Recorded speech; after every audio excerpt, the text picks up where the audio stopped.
마태복음 22장 23절 읽겠습니다. 부활이 없다 하는 사두개인들이 그날 예수께 와서 물어 이르되 선생님이여 모세가 일렀으되 사람이 만일 자식이 없이 죽으면 그 동생이 그 아내에게 장가들어 형을 위하여 상속자를 세울지니라 하였나이다. 우리 중에 칠령제가 있는데 마지가 장가들었다가 죽어 상속자가 없으므로 그 아내를 그 동생에게 물려주고 그 둘째와 셋째도 일곱째까지 그렇게 하다가 최후에 그 여자도 죽었나이다. 그러니 그들이 다 그를 취하였으니 부활 때에 일곱 중에 누구의 아내가 되리까? 예수께서 대답하여 이르시되 너희가 성경도 하나님의 능력도 알지 못하고 오해하였도다. 부활 때에는 장가도 아니가고 시집도 아니가고 하늘에 있는 천사들과 같으니라. 죽은 자의 부활은 논할진대 하나님이 너희에게 말씀하신 바 나는 아브라함의 하나님이요 이삭의 하나님이요 야곱의 하나님이로다 하신 것을 읽어보지 못하였느냐? 하나님은 죽은 자의 하나님이 아니요 살아있는 자의 하나님이시니라 하시니 무리가 듣고 그의 가르침에 놀라더라. 아멘. 야, 오늘 아침에 굉장히 중요한 말씀이 나왔네요. 이스라엘의 2000년 전에 당시에 사두개인과 바리새인들이 있었어요.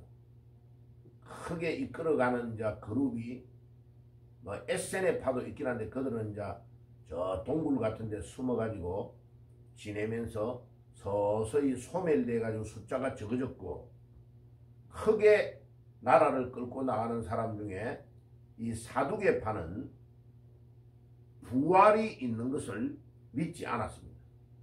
천사도 없다, 부활도 없다. 그러니까 이들은 성경을 똑바로 믿는 것이 아니죠.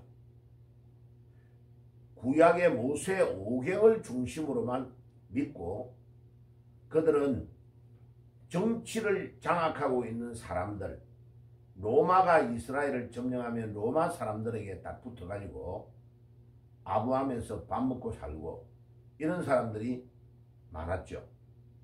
자, 그런데 이 사두개인들이 예수님께 와가지고 질문을 한 겁니다. 그런데 반대로 이 사두개인들 말고 바리새인들은 사람이 죽었다가 살아나는 부활을 믿고 천사가 있는 것도 믿고 영혼의 존재도 믿는 상당히 성경을 이제 포괄적으로 폭넓게 믿고 있는 사람들이었는데 오늘 이 본문에는 반대파인 사두개인들이 예수님을 시험하려고 물어보는 겁니다. 그러니까 죽은 자가 살아난다고 말하니까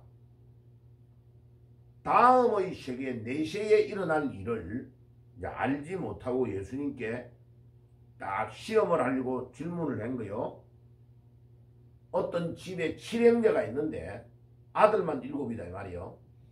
그런데 큰아들이 결혼을 했는데 큰아들이 자식이 없는 상태에서 아들이 죽어버렸다. 그래서 옛날에는 그때 당시에는 계대 결혼이라 해가지고 그 형수 제일 위에 마지의 부인이 남편이 죽어버리니까 둘째 아들하고 결혼을 해가지고 아기를 낳게 돼 있어요. 그래가지고 아기를 낳으면 큰아들의 족보에 올려주는 거죠. 우리나라는 옛날에는 그렇게 안 하고 결혼해가지고 큰아들이 아기가 없으면 둘째 아들이 다른 여자와 결혼해가지고 아기를 낳으면 그 아들을 큰아들의 집에다가 양자로 아니면 그 호적에 올려주는 제도는 있었어요. 옛날에도 우리나라도. 근데 이스라엘은 그렇게 하지 않냐고 좀 더 적극적으로 형수와 두 번째 아들하고 결혼을 하도록 만들었다 이 말이에요. 그런데 이제 이 사두개인들이 둘째도 또 조금 있다가 아기를 못 낳고 죽었다. 셋째, 넷째, 그래가지고 7째까지 그 한 명의 여자하고 결혼을 했으면 나중에 부활을 할 때에 누구의 마누라가 되느냐 이렇게 물은 거예요. 실제 있지도 않았는데 이제 그렇게 될 때에 누구의 부인이 되느냐 이런 식으로 물은 거예요. 그러니까 예수님께서 참 답답하니까 29절에 딱 대답을 합니다. 예수께서 대답하여 이르시되 너희가 성경도 하나님의 능력도 믿지 못하는 거로 오해하였더라. 성경을 오해했다는 것. 우리 예수님께서 성경을 정확하게 알지 못하는 이 사두개인들에게 딱, 왜냐하면 모세 오경을 중심으로 부활도 안 믿고 영혼이 있는가 없는가도 믿지도 않고 천사가 있는 것도 존재도 믿지 않으니까 사실은 이 사두개인들은 성경을 제대로 믿는 것이 아니죠. 그러니까 예수님께서 딱 그들의 문제점을 이야기를 합니다. 그죠? 그래서 예수께서 대답하여 이르시되 너희가 성경도 하나님의 능력도 알지 못하는 거로 오해하였더라. 자, 그러니까 예수님의 이 마태복음 22장 29절의 이 말씀은요, 아주 중요한 핵심을 딱 말합니다. 그러니까 성경을 정확하게 이해하지 못하면 믿음 생활을 정상으로 할 수 없다는 거예요. 특별히 하나님의 능력도 알지 못한단 말은 무슨 말이에요? 예수님의 부활을, 사람의 부활을 믿지를 못하면 하나님의 능력의 놀라운 것들을 믿을 수가 없는 거죠. 자, 이 하나님의 능력을 믿으면요, 불가능이 가능으로 바뀌는 겁니다. 그러니까 이 하나님의 능력을 믿지 않고 성령의 역사하심을 믿지 않는 자들은 내가 해야 될 일이 무엇인가, 어떤 것을 해야 되는가를 알지를 못하고 이 땅에서 너무나 오해를 하는 상태에서 인생을 살다가 인생이 끝나는 거죠. 30절에 말합니다. 부활 때에는 장가도 아니가고 시집도 아니가고 하늘에 있는 천사들과 같으니라. 야, 부활을 해가지고는 결혼 없네, 그죠? 예. 아이고, 내가 뭐 저 옛날에 어릴 때에 뭐 불에 화상을 입어가지고 뭐 얼굴이 이상하게 됐는데 걱정할 필요 없네, 그죠? 예. 자, 이 부활이 되면 어떻게 되느냐? 예수님께서 십자가에 못 박히고 3일 만에 살아나셔서 부활하실 때에 마리아가 산에서 예수님을 제일 먼저 딱 만나고 예수님의 몸을 딱 대려고 하니까, 몸에 손을 대려고 하니까, 마리아야, 손대지 말라. 내가 하나님께 아직 우리 하나님께 영광을 돌리지 않았고 말이요, 내 몸을 먼저 잡으면 안 된다, 이렇게 말씀하셨어요. 그때 예수님이 입고 있는 몸의 형체가 영체라고 합니다. 영체. 예수님이 부활하시기 전까지, 십자가에 못 박히기 전까지는 그런 일이 없었어요. 예수님이 주일날 아침에 부활하시고 나서부터는 어떻게 하느냐? 10명의 제자가 두려워서 문을 딱 닫고 숨어서 벌벌 떨고 있는데 예수님이 문도 열지도 않고 쫙 들어가셔가지고 너희에게 평안이 있을지어다, 이렇게 말씀하시죠. 그리고 말씀하시고 기도하시고 또 막 겁이 많은 거에 대해서 왜 예수님의 말씀을 믿지 않느냐고 혼내시고 나서 뿅 떠나버렸어요. 예. 그리고 일주일 있다가 또 도마가 있는 모임에, 11명이 참석한 모임에 또 주님이 나타나셔서 도마에게, 도마야, 네가 왜 내를 믿지 않느냐? 네가 꼭 내가 못자국, 모세 십자가에 못 박힌 못자국과 옆구리에 창에 찔려서 상처난 자국을 네가 만져봐야 되겠느냐? 네 손을 내밀어가지고 한번 만져봐라. 그리고 보지 못하고 믿는 자가 더 복되다. 꼭 손으로 만지고 봐야 믿느냐? 보지 못하고 믿는 것, 그것이 더 복되도다. 그러면 봐요, 예수님의 몸에 상처난 흔적도 있다는 거 아니에요, 그죠? 그런데 놀라운 거는 죽기 전에 예수님의 그 몸의 상태와 부활하신 후의 상태는 다르다는 걸 보여줘요. 그 영체. 자, 우리가 그 영체를 입을 겁니다. 그 영체를 입으면 우리는 봐요. 늙지도 않고 고통도 없고 요한계시록과 연결을 해보면요.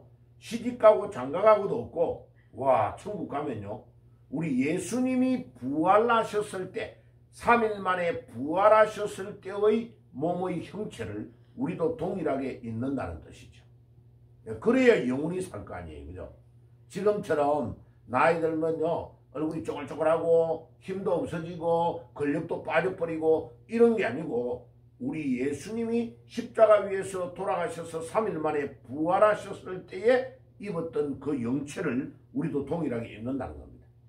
그러니까 이제 오늘 여기에서 사두개인들이 예수님을 테스트하려고 질문했던 그 질문이 다 틀렸다라는 말을 예수님께서 하시는 것입니다. 그러니까 거기에 31절에 죽은 자의 부활을 논할진대 하나님이 너희에게 말씀하신 바 나는 아브라함의 하나님이요 이삭의 하나님이요 야곱의 하나님이라 하신 것을 너희들이 읽어보지 못하였느냐. 와, 구약성경 창세기에 계속 하나님이 강조하십니다. 나는 아브라함의 하나님이요 이삭의 하나님이요 야곱의 하나님이다 라고 계속 강조하는 것은 무슨 뜻이에요? 아니 100몇십 세까지 살았던 아브라함의 하나님이 되는 동시에 그의 아들 이삭에게도 하나님이 함께 하시고 야곱에게도 함께 하시는 하나님이다. 이 말은 하나님은 죽은 자의 하나님이 아니고 무슨 자의 하나님이다? 산 자의 하나님이다. 야, 그럼 봐요. 지금 뭐 거짓말로 건모술수하고 윤 대통령이 잘못한 게 없는데 전부 다 잘못했어 하고 방망이 땅땅 때리고 대통령 파면했지만은 하나님은 다 하신다 이게. 야 이놈아 방망이 때리면 네가 나쁜 짓을 하면 판사 네가 파면 하나님은 거꾸로 하나님께서 결정을 하시는 날이 온다는 겁니다.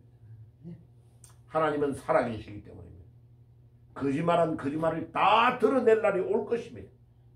그러니까 사람들이요 너무 실망해가지고 막 어제도 내한테 전화 몇 군데 이제 통화한 사람이 있는데 와 목사님 큰일이래. 사람들이 지금 실망을 해가지고요. 밥도 막 안 들어가고 나라 진짜 이래가 되겠냐고 망했다고 이민 가야 되겠다고 일하는 사람이 너무 많대 자기 주위에. 그래서 사람들이 그만큼 법이 법대로 집행이 안 되면요 나라가 소망이 없다 희망이 없다고 생각하는 거죠. 그런데 오늘 우리 예수님께서 중요한 말을 하십니다. 나는 아브라함의 하나님이요 이삭의 하나님이요 야곱의 하나님이다. 그래 그 하나님은요 능력의 하나님 하나님의 능력 29절에 보세요. 예수께서 대답하여 이르시되 너희가 성령도 하나님의 능력도 알지 못하느냐 못하고 오해하였도다. 자 우리 에스겔 37장을 한번 가봅시다. 구약성경 에스겔 37장 구약성경 에스겔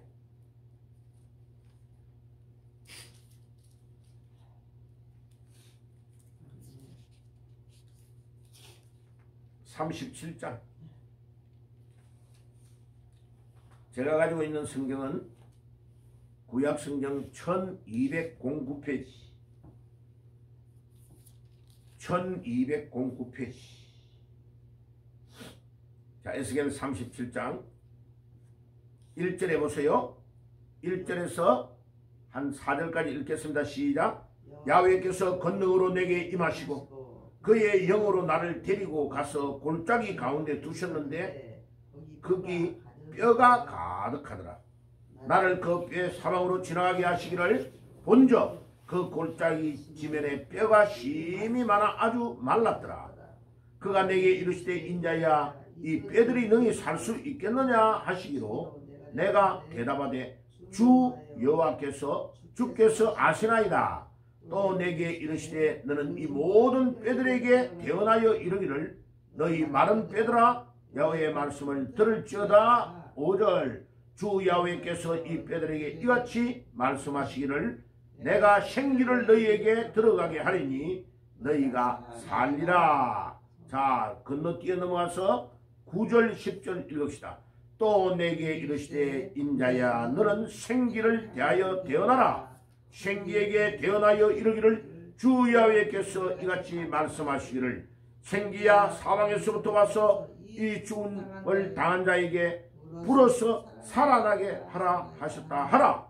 이에 내가 그 명령대로 대언하였더니 생기가 그들에게 들어가매 그들이 곧 살아나서 일어나 서는데 극히 뭐라고요? 큰 군대가 되었더라. 큰 군대더라. 이야, 에스겔 선지자를 하나님이 골짜기에 데리고 갔는데 그 골짜기에 뼈들이 말라가지고 해골 떼들이 쫙 산더미같이 다 깔려있는데 보니까 전부 다 바짝 말란 해골들이더라. 죽은 지가 엄청나게 오래됐다는 거죠. 그런데 우리 하나님이 에스겔에게 묻습니다. 야, 에스겔아, 이 뼈들이 살겠느냐? 이러니까 이 뼈가 에스겔이요, 하나님이 어떻게 하실지를 잘 모르니까 하나님, 우리 하나님만 아십니다 라고 대답하는 거예요. 그런데 이 에스겔이 보는 데에서 하나님께서 명령을 하라고 합니다. 하나님의 말씀대로 명령을 하니까 우와, 6절에 생기가 막 그 안에 들어가가지고, 생기가 뭐를 말합니까? 여기에 말하는 생기가 성령을 말합니다.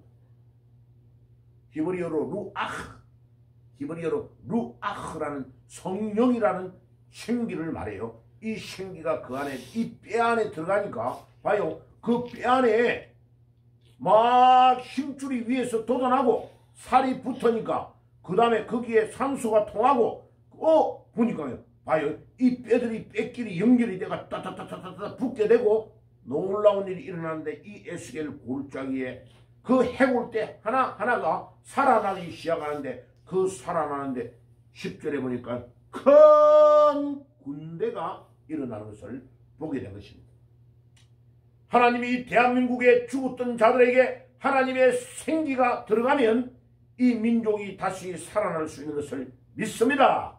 아멘. 예, 이 가짜와 거짓의 영들이 다 쫓겨나고 하나님의 성령이 이 대한민국에 운행하면 놀라운 군대가 이 대한민국에 일어날 줄 믿습니다. 아멘. 예, 우리 윤석열 대통령이 계엄령을 선포해가지고 완전히 계몽령이 되어서 우리 10대, 20대, 30대들이 마음이 허전한 데서 다시 일어나가지고 주의 성령이 강권적으로 역사해가지고 일어나는 군대가 되어 일어나는 역사가 있을지어다. 아멘. 자, 33절로 가봐요. 하나님께서 우리 하나님의 백성들, 실망하고 있는 하나님의 백성들에게 사명을 불어넣어놨어요. 에스겔 33장 그 앞쪽에 가서 1201페이지 1201페이지 에스겔 33장 1절에서 3절까지 4절까지 읽어봅시다. 야훼의 말씀이 내게 임하여 이르시되 인자야 너는 내 민족에게 말하여 이르기라.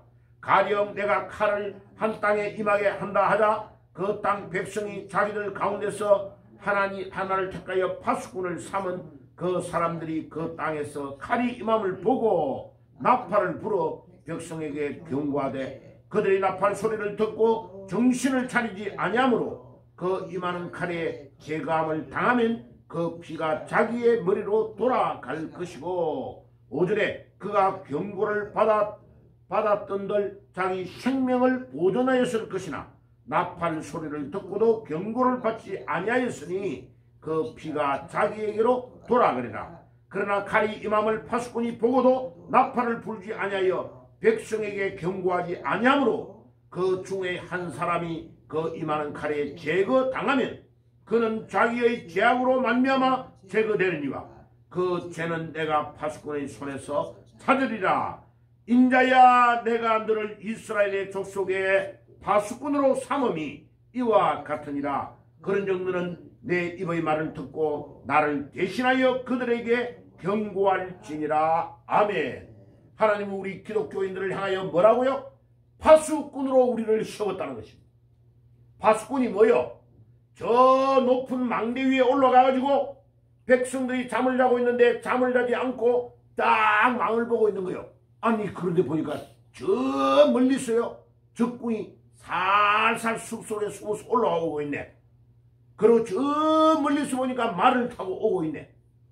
그러면요 이 파수꾼이 거기에 망대에서 올라간 그 상태에서야 빰빠빠 빰빠빠빠빠빠빠 잠을 깨라 하고 나팔을 울려야 된다는 겁니다. 그런데 나팔을 울렸는데 아이 누가 이렇게 또 새벽부터 시끄럽게 나 일어나기 싫어. 일어나지 않아가지고 도망가지 않고 준비를 하지 않아가지고 죽었으면 도망 안 간 사람의 그 피는 그 사람이 책임을 져야 된다는 거예요. 그런데 파수꾼의 소리를 듣고 방어하는 사람은 잘하고 생명을 유지하는 것이야. 그런데 반대로 파수꾼이 파수를 하지 않고 보초가 지키고 있다가 자푼내 적군이 들어와서 파수꾼도 죽이고 자기 아군을 사람들 백성들을 다 죽이는 일이 적군에 의해서 일어나면 그 죄값을 잠을 자고 나팔을 불지 아니했던 파수꾼에게 묻겠다라고 말한 겁니다. 한국교회여, 한국교회의 목사님들이여, 교인들이여, 이 나라가 공산화가 되어가고 잘못되어 갑니다 라고 빰빰빰빰빰빰빰빰 하고 나팔을 불어야 된다는 것입니다. 이 나팔을 불지 않는 목사는 가짜라는 겁니다. 이 나팔을 경고하고 불었는데도 이재명이와 그 일당처럼 딴짓을 하는 자는 자기 책임이라는 겁니다. 하나님께서는 에스겔 선지자를 통하여 우리 교회와 기독교인들이 무엇을 해야 되는가? 내가 너희에게 파수꾼으로 임명해놨다. 그러나 너희들은 영적으로 깨어서 기도하면서 이 나라에 위기상황이 왔다고 하면 위기상황이 왔다는 것을 다 말해라는 겁니다. 이제 윤 대통령은 자기 할 업무를 다 한 겁니다. 나는 대통령으로서 특급 비밀을 다 내가 보고를 받는데 나라가 비상계엄 상태라는 겁니다. 그래서 비상계엄의 상태를 내가 선포했다는 겁니다.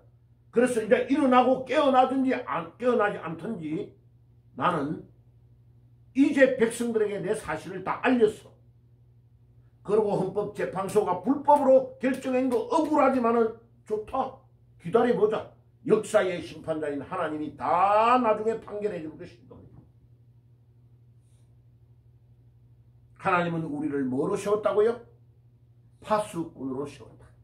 주여, 오늘 이 아침에 이 파수꾼으로 세워주신 하나님께서 에스겔 골짜기의 해골대를 일으켜서 큰 군대를 일으켰던 우리 하나님께서 이 민족 가운데 죽은 해골들, 생명이 없는 해골들에게 하나님의 성령을 불어넣어 일으켜 주실 줄 믿습니다. 우리는 누구를 따라가면 돼요? 대장 되시는 예수님만 따라가면 승리하는 줄 믿습니다. 오늘 이 아침에도 부활의 주님을 의지하고 승리의 나팔을 불고 나아가는 하루가 되시기를 주의 이름으로 축복합니다. 아멘. 기도하겠습니다.